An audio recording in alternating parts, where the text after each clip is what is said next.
Congo Sakola. Congo Sakola. I like Congo Sakola. It's the Malamu. Botala Congo Sakola. Yeah. Congo Sakola. Okay. Yeah. Congo Sakola. Congo Sakola. Congo Sakola. Congo Sakola. I love Congo Sakola. It's okay. It's okay. It's okay. It's okay. I'm Father Frank Salmon.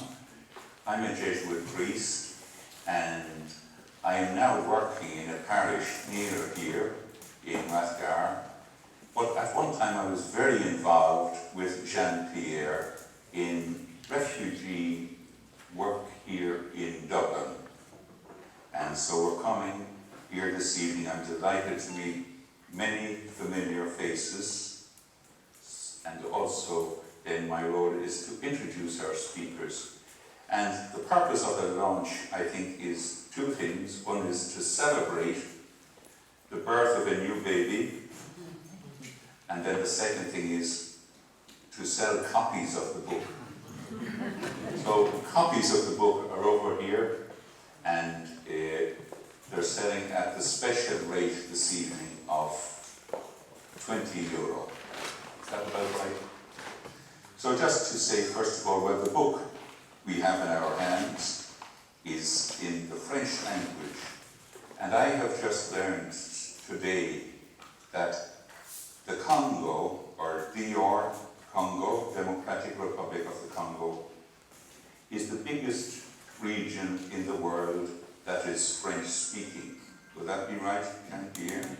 So we have a novel that is going to be launched out to some of the places where most French in the world is spoken. Jean-Pierre's life is rich with many experience. He is a doctor of veterinary medicine. He has a great gift for languages. He has been part of the Irish community here for the past 18 years and helping with all kinds of groups. I think, Jean-Pierre, the best group we organised was the Irish Congolese. That was in, where did we launch that? And Integrating Ireland, yes. So listen, without further ado, I introduce Jean-Pierre. Thank you, Jean-Pierre.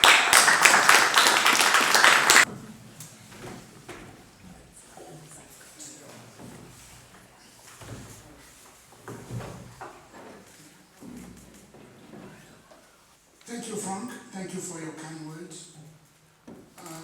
My dear friends, sisters, brothers, colleagues, I would like to thank you. Thank you for coming to join us in this celebration, because it's really a celebration. A celebration of an achievement. It's a celebration of something that was in my mind since 1994. Now we have it. Anyway, I would like to make sure that everybody is happy. And please feel comfortable, because we are here between brothers and sisters, between friends. Feel comfortable, please. I've been honored by the presence of two very, very special ladies. These special ladies, they are very, very important for me and for my family since the beginning, since I came to Ireland. The very first one is in my right. It's Noeline Blackwell. I will tell you why she's special for me. She's my lawyer.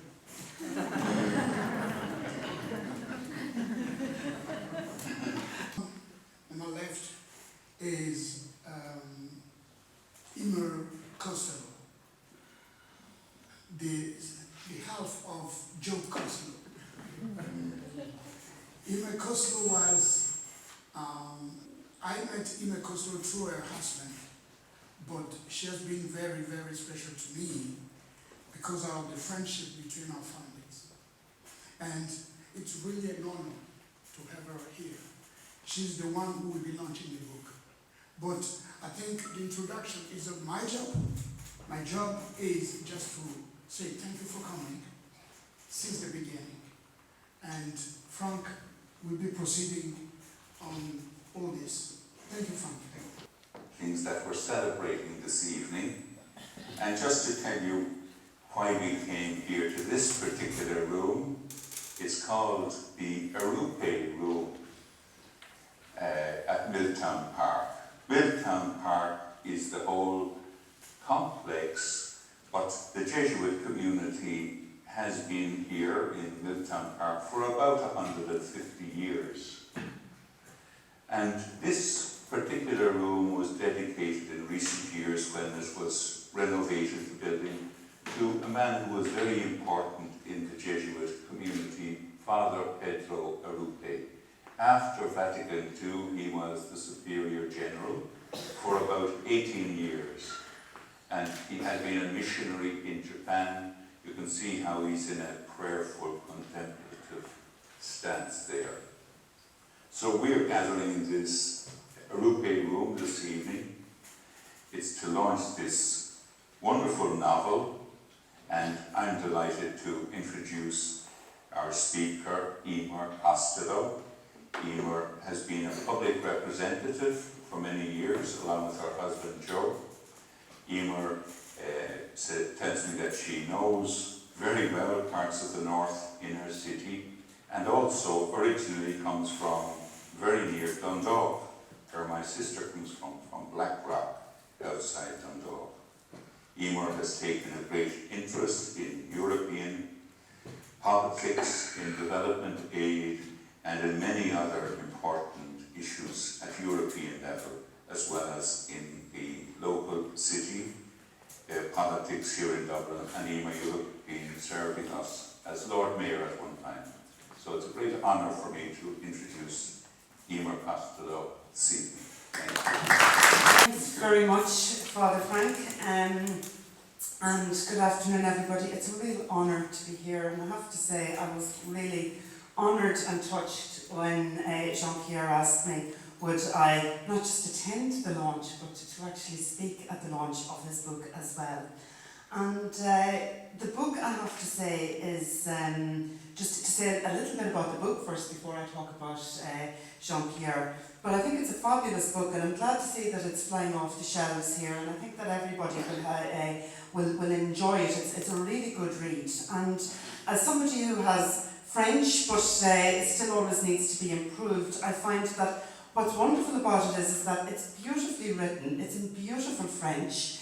The main hero of the book is Ninge is just 5 years old when Congo declares independence. And his grandparents, his grandmother is struggling to know, what does independence mean? What is it going to mean? Like, what happens when the Belgians leave now? Who's going to run the hospitals? Who's going to, where are we going to find doctors? All of these things, but people are saying, no, this is a time because we're going to be independent, we're going to be able to stand up for ourselves, so this is something to be celebrated.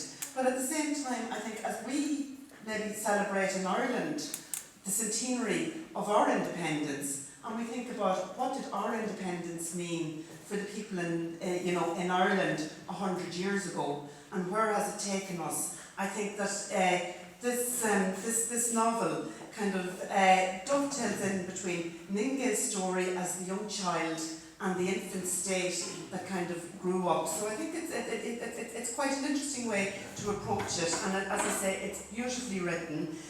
His sister has had very difficult life, subject to abuse in a forced marriage. Tries to make her way to Kinshasa to be reunited with her brother and her mother, and it tells the story, I think, of how society has developed, but it tells of their story. The boy who's bright academically and trying to hatch out, I suppose, is what it's about as well, and that he's constantly trying to hatch out. And I'm not going to give you the whole plot, but coming up towards the end, we see that he has the opportunity to achieve his to achieve his potential. And will he, won't he fall in love? This is one of the little questions that is left hanging with us. But I think he's realising that he's hatching, he's developing, he's got to spread his wings on the one hand, and where does he go? So I definitely feel, Jean-Pierre, that there's probably going to be a sequel to this. As I say, it's a beautifully written book. It's a fabulous story, and I think that it's one that will probably resonate, and I hope that it is widely sold in the Congo, and I think that it brings parts of the landscape and the cities of the Congo to us as well. And for that, I think that it's really important. It's a really important book. It's a really important book here for Ireland, and I think that what Jean-Pierre has done, because he's a man of many talents and he never fails to astound me, because he's able to turn his hand to so many, and I didn't realise that there was this creative part to him until he told me about this book that I understand has been a long time in gestation, and I think that Jean-Pierre's family as well deserve a lot of the credit for bringing this book to its actual birth as well. So well done to everybody who was associated with this. But I think that Jean-Pierre has shown once again that he is creative, that he's contributing so much to Irish culture and to Irish society. And again, it's Jean-Pierre came, and I remember when he came to Ireland, and he came as a qualified vet. And it was terrible because the Irish government wouldn't recognise his qualifications. And he said to RTE at the time, Ireland is missing an opportunity by not recognising the qualifications and not realising the potential of so many of the African and the new communities who were coming here. And in a sense, Ireland did miss a huge opportunity, but in a sense, I suppose maybe it created another opportunity because Jean-Pierre then became a champion, he became a leader himself, he became a spokesperson, setting up Integrating Ireland, working on behalf of the new communities, showing all the time what the contribution of the new communities to Irish society, to Irish culture really is. And I remember then, because I met Jean-Pierre when he came and was frustrated about the fact that his qualifications weren't recognised. And we became very much friends at the time then when I was Lord Mayor, and we worked on the anti-poverty network and Irish Congolese friendship, and trying to promote that as well. And this was something that was really, really important, and that he was all the time trying to make sure that not only was the African community and the Congolese community making a contribution to Ireland, but also looking at how you could develop those links and develop them back to Congo, and how the expat community here could actually contribute to the situation back at home. And I think that that's something that's very important, because it's very important when you come to a new country and you're setting down roots and you're working hard to integrate, that you never forget where you come from. That is something that Jean-Pierre has done, and that he did it through Integrating Ireland, and he did it through promoting all of that awareness. And then he established Integrating Ireland, which was wonderful, and did such really important work, and I think really heightened the impact and the contribution of the new communities, but particularly the African diaspora here to Ireland, and provided very effective and very practical assistance in terms of people, both in terms of, say, legal rights, but also in terms of trying to establish business and become part of the community here. And now he's moved on from that experience, and he's got his own consultancy, and again building bridges back to Congo by trying to make sure that there's links, that there are trade links, and that companies and successful companies that are here, whether they're from people who have been originally come from Africa or from the Congo, or whether it's Irish businesses here, can see the opportunities to link and to develop a trade with Africa. And I think that is something that is really important, and Ireland, and I think it's hugely beneficial to the African countries as well if we can build those bridges and we talk about developing trade in those areas. And then along comes Jean-Pierre and he shows this creative side to himself, and he produces a marvellously told story that, as I say, portrays so much of the culture and history of the Congo, as well as just being a general good read. So everybody, I would say, I hope you all purchase this, I hope you promote it, and I would like to see a novel like this promoted in schools or in book clubs across the city, and anything that I can do to help try to promote it, I certainly will. So congratulations to Jean-Pierre, to his family, and to everybody here who's involved in it, and let's make it a bestseller. I'm sure it will be. So, thank you very much for those warm words for launching the book, Emer. Thank you. And yes, just to make a link with the Jesuit community here in Miltown Park, I was asked when I was here in the community 1993 to 1999, I was the rector in the community, and the rector was generally the servant of all, and sometimes people say, well, what does a rector do in a community? Well, you spend a lot of time in administrivia. Is that a word you might use? Small little things, but they're important for helping the community. But this is just to recognise that Jean-Pierre was educated by the Jesuits and was at school in Kinshasa, in a school there that carried this rich tradition of Jesuit education. And so some of the book, I think, may well be autobiographical as well. So now it's my happy task then to introduce Noreen Blackwell, who's going to share with us some reflections on this occasion. And Noreen is a solicitor, or has practiced as a solicitor, and now she is the director of FLAC here in Ireland. So thank you for coming. Thank you. Thank you, Frank. It is indeed a great privilege to be here. It's also a fairly unique occasion where somebody will admit to a friendship with their lawyer and have them on the podium on such an important occasion as this, and it's the first time in my long legal career that this has happened, so I'm making the best of it. But thank you very much. I do consider it a great privilege to be part of this very special event. Jean-Pierre and I also go back a long way. It doesn't really surprise me that he's well able to communicate in fiction as well. He has always been a superb communicator, and in communications it's not always easy when what I was trying to communicate was a very complicated, messy legal system that he had to take part in. And with his very, very substantial intellect, he had to try and grasp what was going on. And he wasn't much of a person to just say, that's the way it is. He would accept that, and then we would have to work out why was that the way it is, and what could we do to make it better, and what could we do to change it.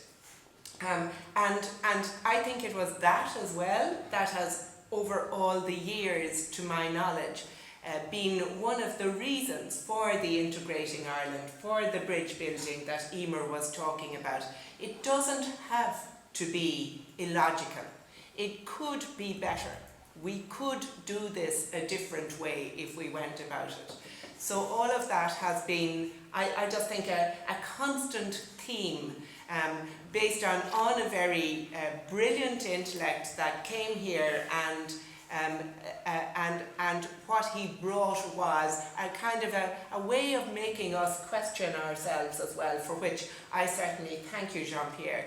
And I also thank him for the bit where he would say, after a while I would be talking about something and he would say, no, Eileen, And we'd have to stop and go back over it again in order for me to understand better. Again, it's the communicate. Yeah, I see several people nodding.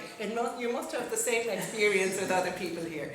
And that communication then is a huge gift. Not many people, though, can communicate facts as a good vet should be able to, and also fiction. But the former Prime Minister of Ireland, Garret Fitzgerald, used to tell a story about his mother. He was very, very good at mathematics, very good at all the facts. And he decided he was going to no longer read fiction when he was a teenager, just read facts the whole time. And his mother said, no, unless you understand fiction, you don't understand really how the world works.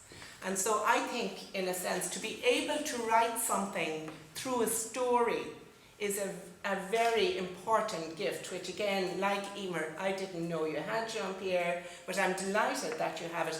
And it's a way of telling something that actually cannot be told by just reciting the facts about something.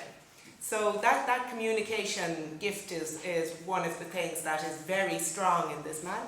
The other thing he has is resilience, stamina, a capacity to keep going.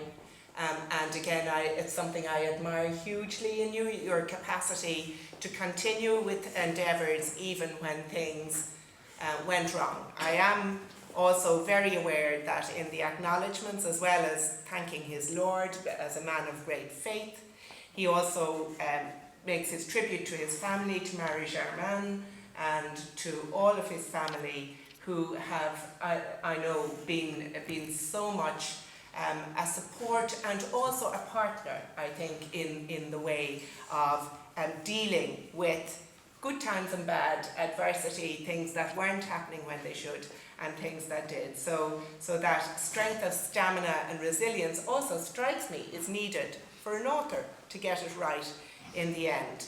And finally, and couldn't leave without it, the reason I think we would all come to many book launches, we'll come to the next one too if we're asked, because he's a man with a great sense of fun.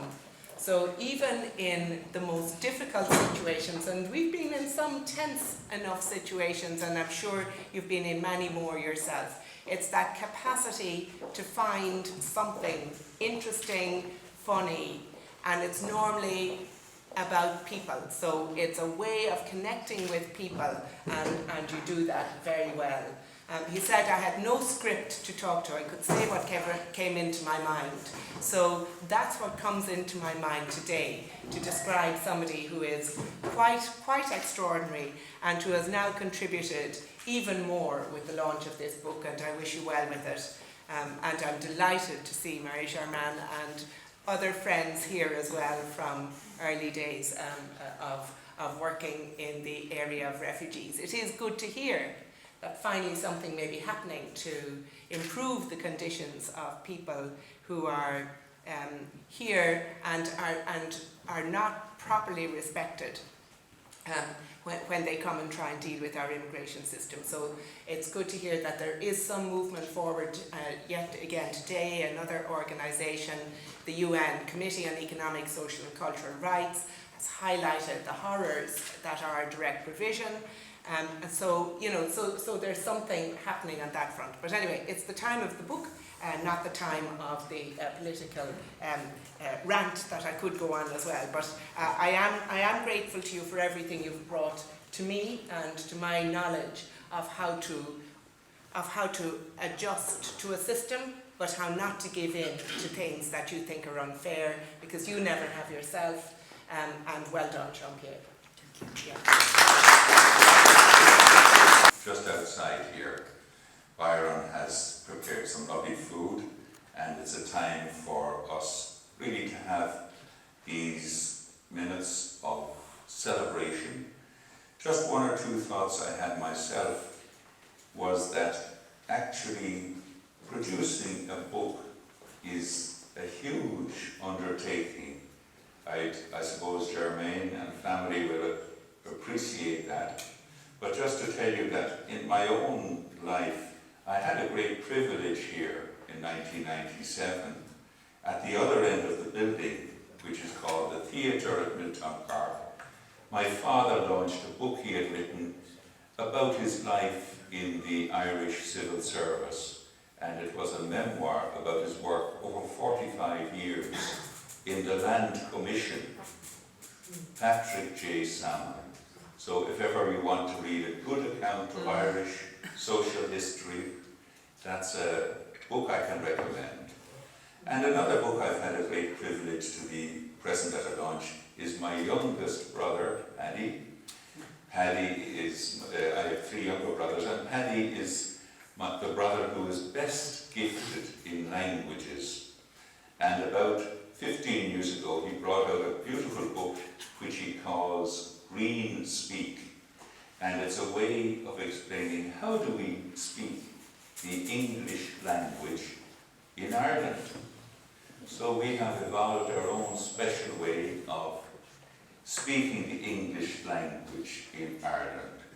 So that is by way of saying that Jean-Pierre has produced a beautiful novel in the French language. And so it is a wonderful book to launch. Our hope is that it will be translated little by little into other languages. As I mentioned, Dublin is called now the city of the book. And one of the great lines from Patrick Kavanagh, a great poet in Ireland, is, if ever you go to Dublin town, or 100 years or so, and I've forgotten the details, but it's more or less, ask after me and say he was a good man. So, Jean-Pierre, I hope that this book will be the first of many, and we're very happy to have it launched here this evening. So, Jean-Pierre, is there any further word you'd like to say? Yeah, 2 things. Yes. The first is to ask him to launch it officially, to declare it's launched. And the second thing is, if you don't mind, I can make a reading maybe of 2-3 minutes in French. Yeah. I can read 1 or 2 pages. Yeah. So I hope it will be okay. Yes. Okay, so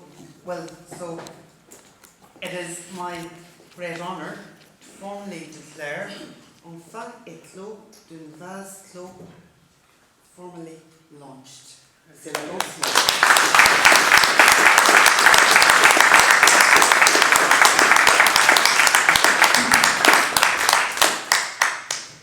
Thank you. Okay. Let me read what page. Okay, let's take a funny page that we can at least laugh. Page 21. Oh, you took it. You took it as well. Great.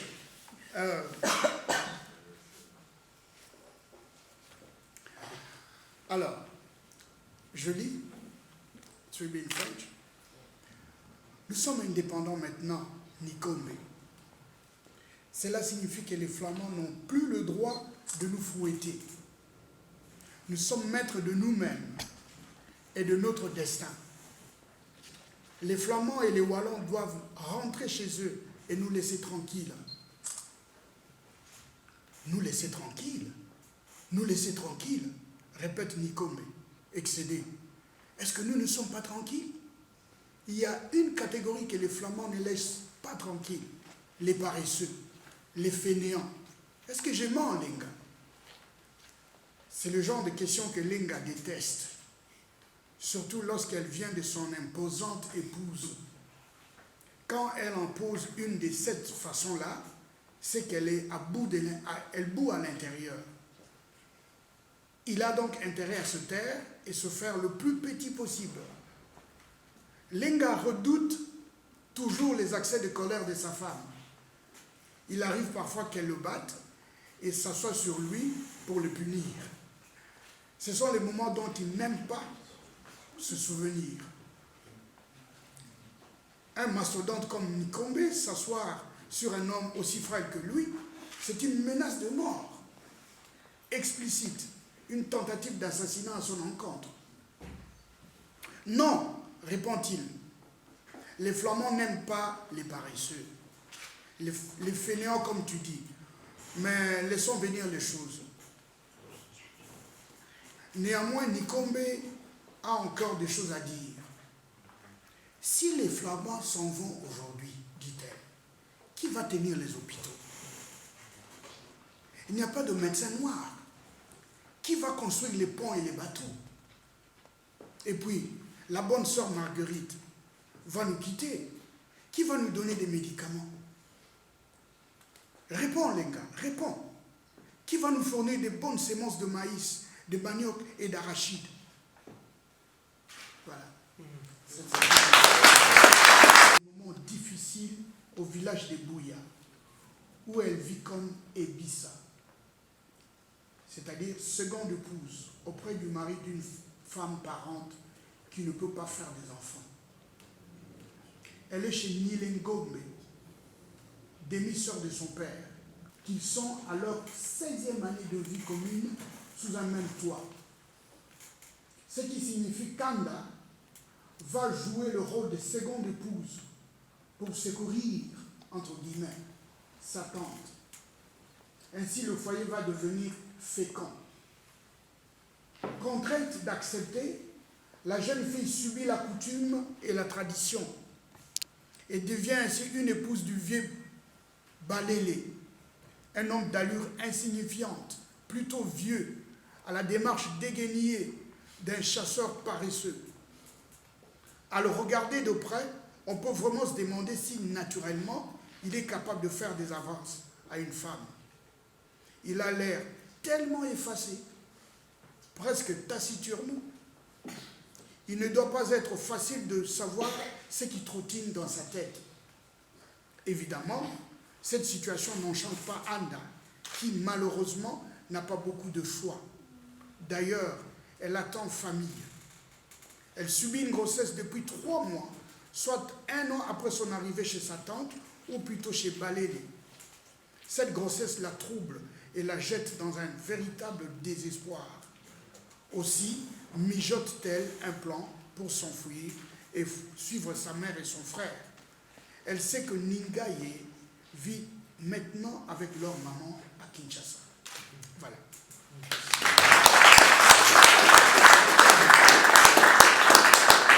Alors, le tout dernier passage que je veux lire, the very last one, I don't want to annoy you.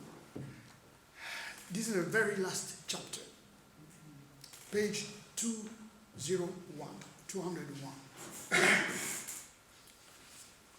Il ne sait pas pourquoi, mais à cette fête-ci, Nigaye se sent attiré par cette jeune fille métissée, qui lui jette de temps en temps un coup d'œil furtif. Elle est plutôt élancée et svelte. On raconte que son père, portugais d'origine, vit au Congo depuis une 40aine d'années et détient maintenant un passeport congolais. Il est dans les affaires, en l'occurrence dans le commerce de pain. Il est propriétaire de 5 grandes boulangeries dans la province de Katanga. La plus grande se trouve dans la ville de Lubumbashi. La mère de Carla, par contre, est une véritable Congolaise de sang. Son père est un ancien politicien de la vieille époque post-coloniale. Certaines mauvaises langues disent que le grand-père maternel de Carla a du sang sur les mains, puisqu'il est parmi les leaders de la tristement célèbre sécession katangaise. Alors, depuis hier, Nigaye a cette curieuse impression qu'un événement majeur va bientôt se passer dans sa vie. Son esprit, son cœur et même son corps semblent être dans l'attente de ce qui va ressembler probablement à un jalon important dans sa maturation. Mais il n'a aucune idée de la nature de ce qui va arriver. Peut-être qu'il va avoir sa première vraie relation amoureuse avec une fille, le genre de lien qu'on a du mal à oublier, mais que l'on doit pouvoir effacer de sa mémoire une fois marié à quelqu'un d'autre. Katumba fait plutôt partie de son expérience d'immaturité relationnelle. Il est maintenant conscient de son pouvoir d'attraction et de meneur d'homme. Il se rend compte que quand il parle ou fait quelque chose, les gens s'y intéressent. Ils ont tendance à le suivre quand il fait une proposition. Il se rend aussi compte de son effet sur les filles à qui il semble plutôt plaire. Ce qui explique le fait que souvent, il n'a pas besoin de faire de grands efforts pour qu'une fille l'aborde avec une gentillesse intéressée.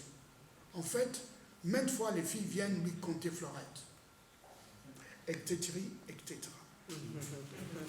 Is there anything further we need to do, Jean-Pierre? I would like to thank.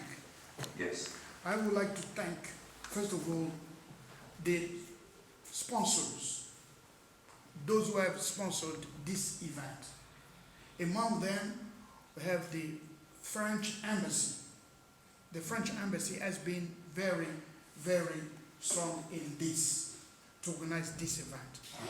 Secondly, Mr. Brandon. Brandon is the director, the owner of International Books. As you see the display there, the book will be distributed here in Ireland, will be sold by International Books. So please, you go there and you buy the book. Not only today, even after, you tell your people. He's based on South Frederick Street, near Trinity College, not very far from Trinity College, South Frederick Street, International Books. And you can even find the details online, okay? Vous pouvez avoir ça à l'internet. My thanks also go to Black History Month of Ireland. They have been very, very supportive. But also, and very importantly, these are probably those who are really driving everything, the Jesuit community in Ireland. And my very special thanks are for Father Francais. Please.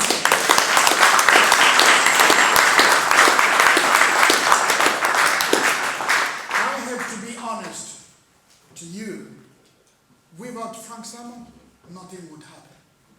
Frank Salmon has been really the engine behind all this event. So, Frank, thank you. I really thank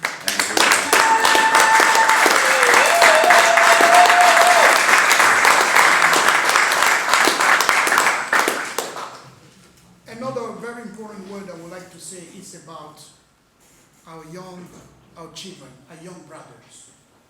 I hope this event will inspire you, that you'll be able to write, you too. Yes. I'm sure you can do far better than me. So write, think, write. Don't just watch TV. Don't just go to online and download and watch movies and clips and so on. No, write, because you can do it, okay? Thank you.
What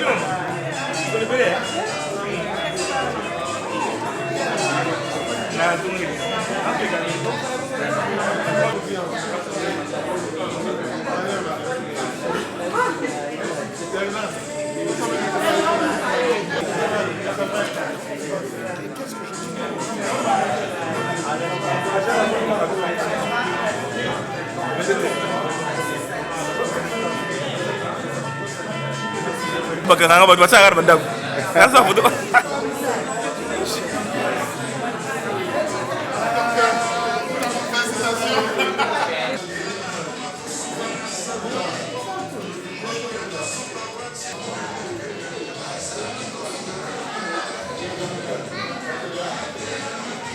It's confirmed on. I was actually really like.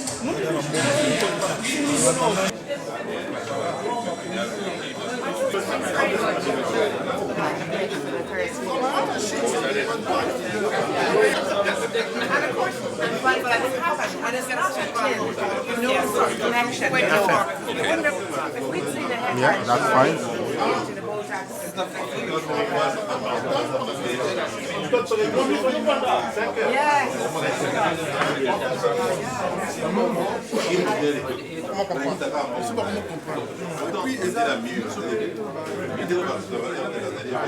Oui, mais pour la mission mondiale, la livre.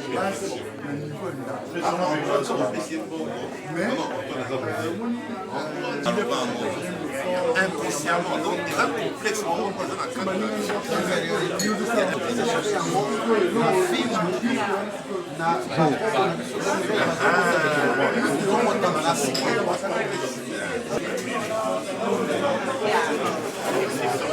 Nalingi Congo Sakola.